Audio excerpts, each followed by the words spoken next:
Hello, my name is Suzanne Sharkey, and I'm a member of the Burke County Family Y. I'm also on the Burke County Family Y board, and today I'd like to share a story with you, the Bremen-Town musicians. A very long time ago, there lived an old donkey who had served a miller faithfully for many years. But when the donkey had become too old to carry heavy sacks of grain on his back, his master was tempted to do away with him and save himself the expense of feeding such a useless beast.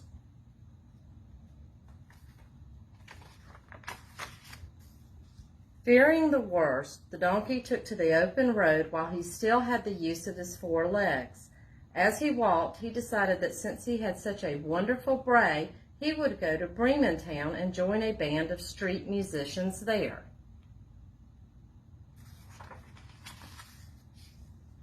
The donkey had not gone far when he came upon an old hunting dog lying in the road and panting as if he had run a long way.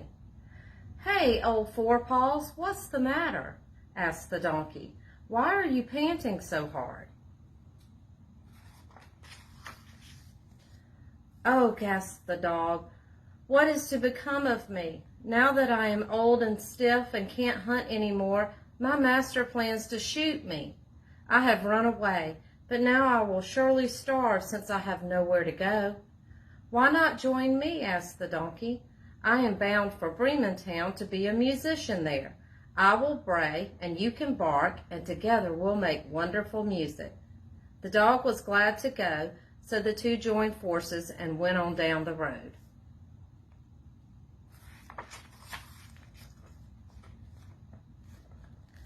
Before long, they came upon a cat shivering by the roadside. She looked as sad as a rainy day, and her elegant whiskers drooped almost to the ground. "Hey, old whisker face," said the donkey. "What is the matter with you?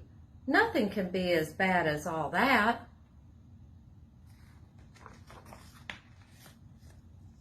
"Little do you know," moaned the cat, "I am getting too old and weak to chase mice.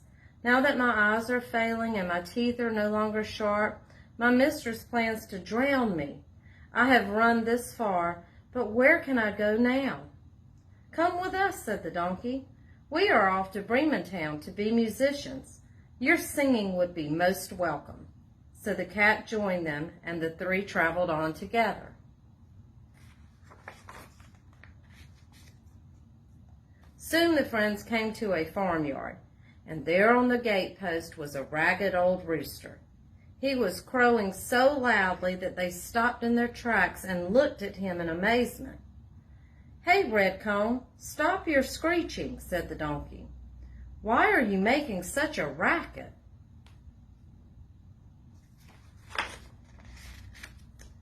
"This is my last chance to crow, so I'm making all the noise I can," said the rooster. "Now that I'm not as young as I used to be, my mistress has decided to make me into chicken soup." "Listen," said the donkey, "come with us to Bremen-Town, and we can all be musicians there. You have a fine lusty crow, and no one would hear it in a kettle of soup." So the rooster gladly went along, and the four runaways went on their way.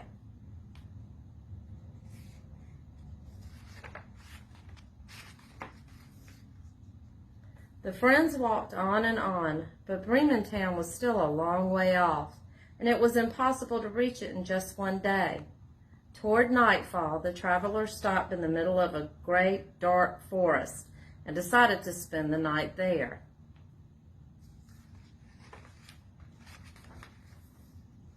Tired from the journey, the donkey and the dog lay down under a large tree, the cat settled herself on a low branch, and the rooster perched near the top to get a better view.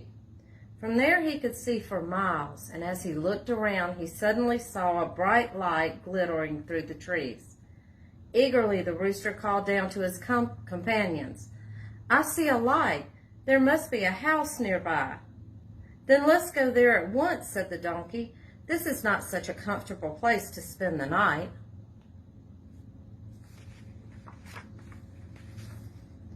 All the animals agreed. The dog had hopes of finding a few bones, and the cat longed for a saucer of milk. At last they found themselves in front of the house, and the donkey crept up to the window to look in. Inside he saw a table heaped with good things to eat and a band of robbers enjoying their feast. "Hey, Long-Ears, what do you see?" the rooster asked. The donkey explained, and the four friends quickly thought of a way to get rid of the robbers. The donkey stood with his front hooves on the windowsill, the dog jumped on the donkey's back, the cat climbed up on the dog, and the rooster perched on the cat.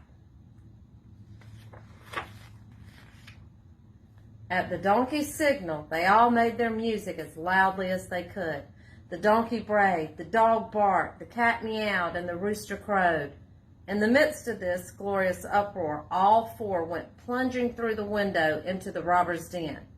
The robbers jumped up in fright, thinking that a pack of demons had attacked them, and ran screaming into the forest, fearing for their lives.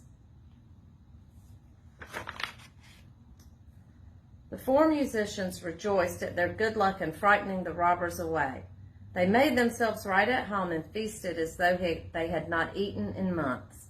When they had finished their meal, they blew out the lantern and found a place for the night, each according to his own idea of comfort. The donkey went outside and lay down in some straw. The dog stretched himself out behind the door. The cat curled up by the hearth, and the rooster flew up on the roof. Exhausted from their adventure, they quickly fell asleep. After midnight had passed, the robbers came out of their hiding place. When they saw the house all dark and quiet, they thought they had been scared away too easily. The robber chief ordered one of his men to go back and look around. Cautiously, the man crept back through the night and went inside to light a candle at the hearth.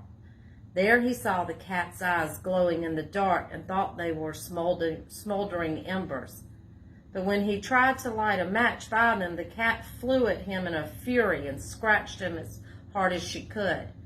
Before the robber could even reach the door, the dog jumped up and bit his leg, and as he ran across the yard, the donkey gave him a sharp kick.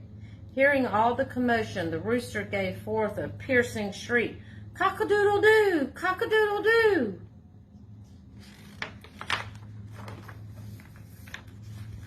The frightened robber did not stop running until he had reached the robber chief. Puffing and panting, he gasped, "In the house sits a fiendish witch who snarled and scratched my face. By the door waits a bandit who stabbed me in the leg with a knife. In the barnyard looks a hairy monster who attacked me with a club. But worst of all, up on the roof crouches an old judge who yelled, 'Catch the crook, do! Catch the crook, do!' We must never go back there again." And indeed they didn't. As for our brave musicians, they didn't go to Bremen-Town after all. They decided it would be a shame to leave such a comfortable house, and no doubt they are still there today, making wonderful music under the stars. Thank you.